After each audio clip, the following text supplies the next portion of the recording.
भी शादी कर ली है दूसरी राधा रमन जी से।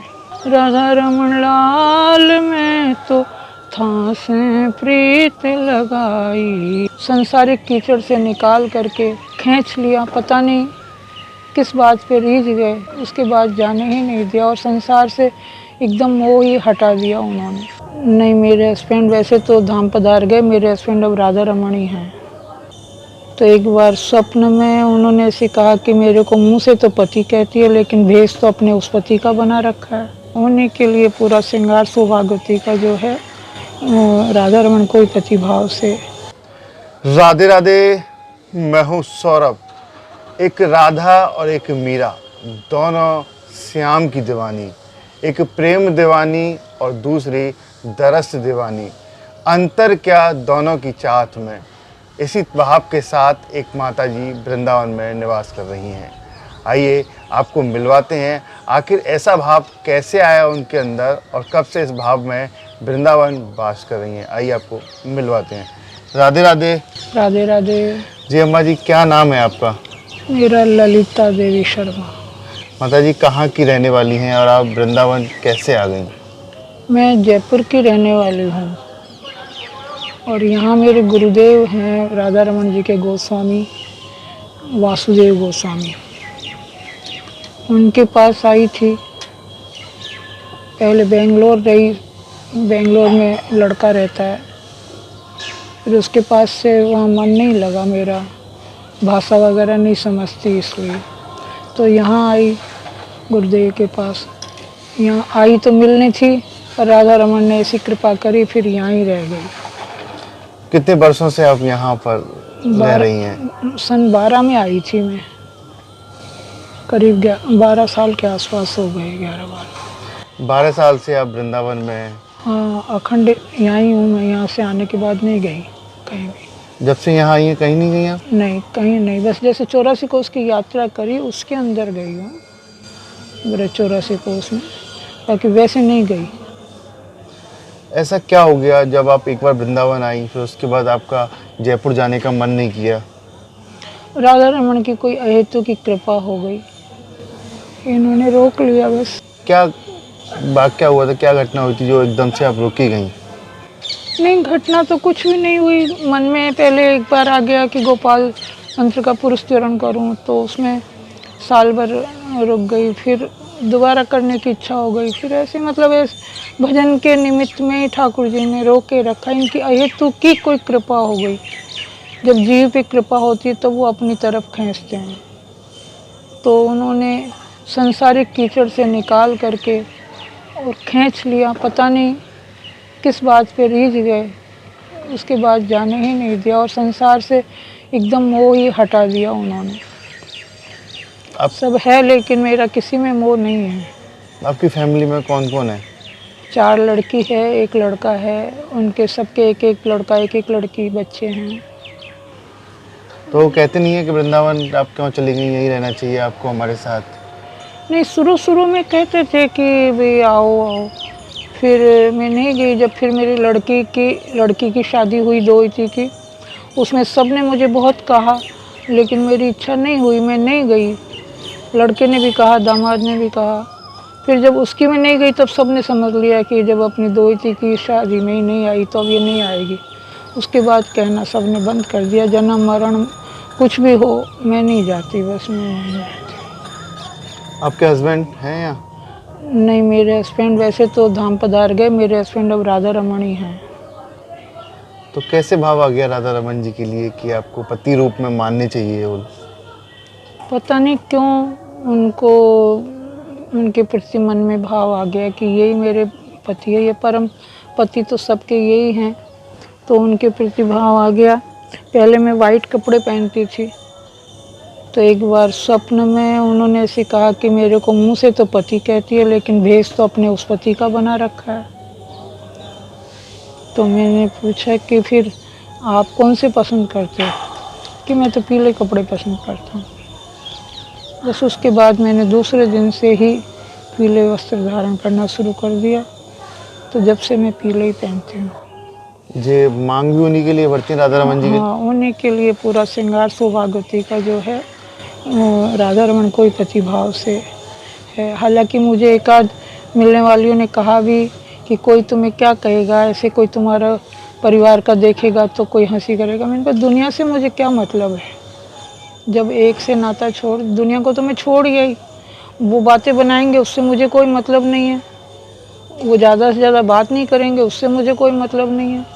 मुझे मेरे राधा रमन से मतलब है और मैं राधा रमन में ही लीन रहती हूँ। हालांकि मैं जानती हूँ सब स्वरूप एक ही हैं, गोविंद देव, मदन मोहन वगैरह, बाकी मेरा किसी में कहीं नहीं जाती, मैं बस सिर्फ राधा रमन के पास जाती हूँ। उन्हीं की आज्ञा से घर में जो भी भोग बनेगा तो उन्हीं से पूछ करके बनेगा, क्या पाएंगे उन्हीं से पूछ के, जो भी कोई कार्य होता है, कोई लाना है, कपड़े पहनना है, कौन से पहनना है, क्या करना है, सब उन्हीं की इच्छा के ऊपर जीवन निर्भर है। पूर्ण रूप से उनके समर्पित हूँ। तो सब कुछ आपको बताते हैं राधा रमन जी कि आपको ये करना है, ये नहीं करना है? नहीं, मैं झूठ नहीं बोलूँगी, पर्ची डाल के पूछती हूँ, या मेरे माला से एक पूछने का तरीका है, मैं उससे पूछती हूँ। और कभी कभी जैसे हृदय से आवाज़ आती है तो ऐसे भी कभी कभार आवाज़ आती है। पहले तो हमेशा ही आती थी, अब करीब 4-5 महीने से पता नहीं क्यों मेरा मंदिर भी जाना बंद हो गया शरीर की असमर्थता के कारण, इसलिए या कोई कारण मुझे पता नहीं है। लेकिन अब वैसे नहीं, बाकी मैं पूछ लेती हूँ, पर्ची के द्वारा भी पूछ लेती हूँ, माला के द्वारा भी पूछ लेती हूँ, कभी वो स्वयं भी दिल से आवाज़ से बता देते हैं। पर अगर भोग बनेगा तो कब उठना है, कब सोना है, कब क्या करना है, किसको क्या देना है, किसको क्या लेना है, किसको काम पे रखना है, किसको नहीं रखना, सब उन्हीं की आज्ञा से होता है। मैं अपनी इच्छा से कुछ नहीं करती, पूर्ण रूप से समर्पणता है उनके प्रति मेरा। इस समाज में भी रहना पड़ता है, कई लोग देखते हैं, मतलब मुझे परिवार समाज वाले से भी। कोई मतलब नहीं है, मुझे समाज से कोई मतलब नहीं है। कभी ऐसा हुआ है कि आप जा रही हो, किसी ने कुछ बोला हो कि? नहीं, ऐसे आज तक मेरे साथ कोई घटना नहीं हुई।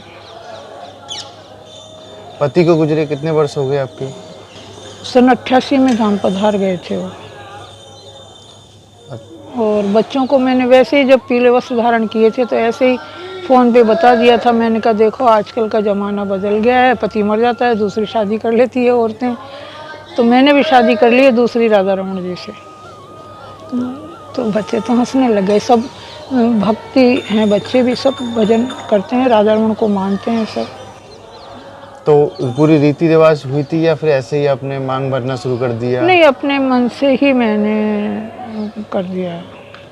व्रत रहती हैं राधा रमन जी के लिए करवा चौथ का? हाँ, करवा चौथ का मैं ज़रूर रहती हूँ, गणगौर भी पूछती हूँ, जो भी मतलब वो सौभाग्य के जो होते हैं वो मैं करती हूँ, मेहंदी भी लगाती हूँ, सब करती हूँ। अब मेरी अवस्था के कारण व्रत वगैरह अगर वो कभी मना कर देते हैं तो नहीं करती हूँ, पूछ लेती हूँ।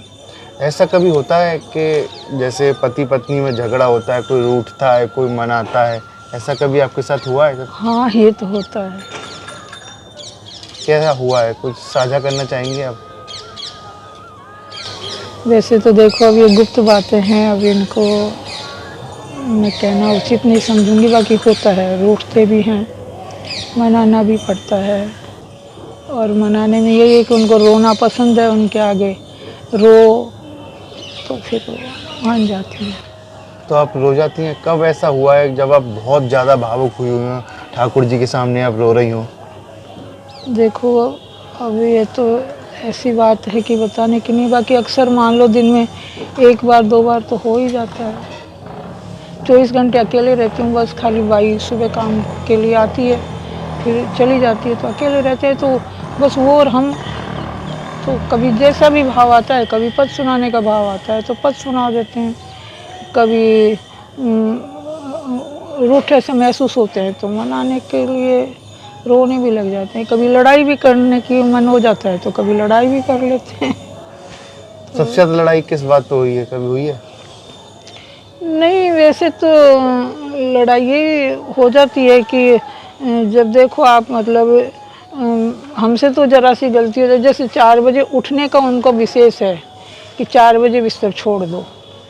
कभी कभार आलस होता है या कोई शरीर में थोड़ी परेशानी होती है तो 10-5 मिनट लेट हो जाते हैं, तो फिर उस दिन वो सारे दिन मतलब परेशानी करते रहते। जैसे उनका तरीका ये है कि चलने में बार बार ठोकर लग जाएगी, कहीं चक्कू की लग जाएगी, मतलब वो ऐसी तरीके से परेशान करेंगे। वो मुझे एहसास हो जाता है कि आज ये उनकी लीला है, लेकिन ऐसा नहीं होता है कि जैसे कहीं जख्म विशेष हो जाए या क्या हो जाए, टांड पे से ऊपर कढ़ाई गिर जाएगी एकदम से, कोई नहीं है फिर गिर जाएगी, लेकिन वो मेरे ऊपर नहीं गिरेगी, मुझे दूर मतलब एहसास ये करा देते हैं कि मैं गुस्से में हूँ।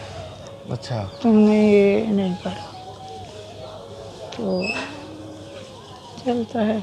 और उन्हीं के आधार से रह पा रही हूँ, वरना यहाँ अकेले कोई थोड़ी, मुझे अकेलापन ही यहाँ अच्छा लगता है। कोई रहता है तो मुझे अच्छा नहीं लगता है। बच्चे भी आ जाते हैं। बच्चे आते हैं कभी यहाँ? हाँ आते हैं, जैसे लड़का तो साल में एक बार आता है क्योंकि दूर है, लड़का बहू वगैरह तो। बाकी लड़का कहाँ पर है आपका? वैसे तो बेंगलोर है, अभी अफ्रीका गया हुआ है। अच्छा, क्या करते हैं? अब वो देखो मैनेजर है क्या है मैं नहीं जानती, क्योंकि ना मैं इन बातों में समझती हूँ। बाकी वो अच्छा संपन्न है, लेकिन मैं उससे कोई मतलब नहीं रखती, ना पैसे से ना किसी से। एक ठाकुर जी का दी हुई कुटिया है जयपुर में, उसका किराया आता है 10,000 रुपये। मैं उसी में वो रहती हूँ। वैसे मन से अगर कभी भेज दे लड़का तो मैं मना भी नहीं करती, लेकिन मैं मांगती नहीं हूँ।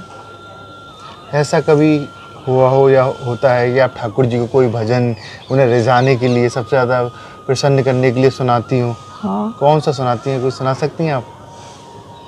देखो, वैसे तो ठाकुर जी ने मेरी साल भर से ऐसी बुद्धि कर रखी है कि मुझे कुछ भी याद नहीं रहता है, दिमाग में सुन्नता रहती है। पर एक तो लाइन सुना देती हूँ। जी। राधा रमन लाल में तो थास प्रीत लगाई मारा श्याम। राधा रमन लाल में तो थास प्रीत लगाई मारा श्याम। नंदलाल जी ओ जी प्यार श्याम। राधा रमन लाल जी ओ जी प्यारा श्याम। बहुत सुंदर भजन आपने सुनाया माता जी, आपका भाव देखकर अच्छा लगा, और इसी तरीके से आप ठाकुर जी के से प्रेम करती रहें। अब साल भर से उन्होंने मेरी बुद्धि ऐसी कर दी कि जैसे एक शून्य हो जाता है ना दिमाग, कुछ भी याद नहीं रहना, बस जो कुछ याद आ गया तो आ गया, नहीं तो दवाई भी लेना याद रहा तो रहा, नहीं रहा तो नहीं रहा। बस ये है कि मैं किताब से फिर जब इच्छा होती है तो किताब रखती हूँ, किताब से फिर मैं उनको पद सुनाती रहती हूँ। याद आ जाता है तो ठीक है, नहीं आता है तो मैं किताब से सुनाती हूँ। भोग में क्या लगाती हैं उनको? भोग में उनसे आज्ञा लेती हूँ कि आपको क्या पाना है, फिर जो वो बता देते हैं वो ही बन जाता है। माता जी, ये तो हुई 12 साल के बीच की बात, 12 साल से, लेकिन बचपन से आपका जीवन कैसा था? मतलब भक्ति भाव में था या नहीं था? बचपन से ऐसा था कि मेरे फादर जो थे वो पुजारी थे, पंडित थे, तो उन्होंने ही मुझे संस्कार डाले। तो जैसे शुरू में वो हमसे गोपाल शेष नाम का पाठ कराना, गंगा लहरी का पाठ कराना, माला करवाना गुरु की, कोई सरस्वती की, इनकी मतलब कई करवाते थे। तब वो कहते थे कि जब खाना मिलेगा जब तुम पाठ करोगी। तो संस्कार तो उन्होंने ही डाले हैं बचपन में। 4 बजे उठाने का भी उन्हीं का था, तो वही हैबिट में है। पर अब शरीर से कभी आलस आता है, नहीं उठा जाता है तो लेट होती हूँ, तो फिर राधा रमन नहीं चाहते, वो कहते एक बार 4 बजे उठ जाओ, फिर नहाने धोने के बाद फिर मुझे उठाने के बाद फिर भले 2-3 बार लेटे रहो, एक बार नित्य कर्म अपने उठ करके कर लो। तो एक बार तो मैं 4 बजे उठ ही जाती हूँ। फिर अब थोड़ा सा व्यायाम वगैरह करती हूँ शारीरिक आधार पे, पहले नहीं करती थी। अब डॉक्टर वगैरह ने बताया कि थोड़ा व्यायाम किया करो, तो फिर थोड़ा व्यायाम करती हूँ, फिर नहा धो करके लगी रहती हूँ इसी में। मतलब अब प्रेमा भक्ति है, नियमा भक्ति नहीं है कि मुझे यही करना है या यही नहीं करना। जो वो करा ले उनकी मर्जी, बस ये है। वो मर्जी आए, कभी आगे पीछे करा लेते हैं जो भी कुछ पाठ वगैरह, जैसे राधा कृपा कटाक्ष स्तोत्र है, कृष्ण कृपा कटाक्ष स्तोत्र है, गोपी गीत है, ये और जो भी कुछ मन आता है तो कर लेती हूँ। नहीं तो ये 3-4 तो है ही। मंगल गीत है, शीत कमला कुछ मंडल, तो युगल गीत है, तो ये 4-5 तो है डेली उसमें। बाकी और मन ठाकुर जी जो करा ले वो करा ले, नहीं कराए उनकी मर्जी। हम तो उनके आधार पे बस ये पढ़ें कि तुम्हारी मर्जी है तो भजन करो, और तुम्हारी मर्जी सुलाने की है तो सुला लो, जो तुम्हारी मर्जी है वो कराओ। तुम जानो तुम्हारा काम जाने। हमें नरक भेजो इससे कोई मतलब नहीं है, स्वर्ग भेजो हमें इससे कोई मतलब नहीं है। आपका सानिध्य हमारे जीवन में रहना चाहिए बस।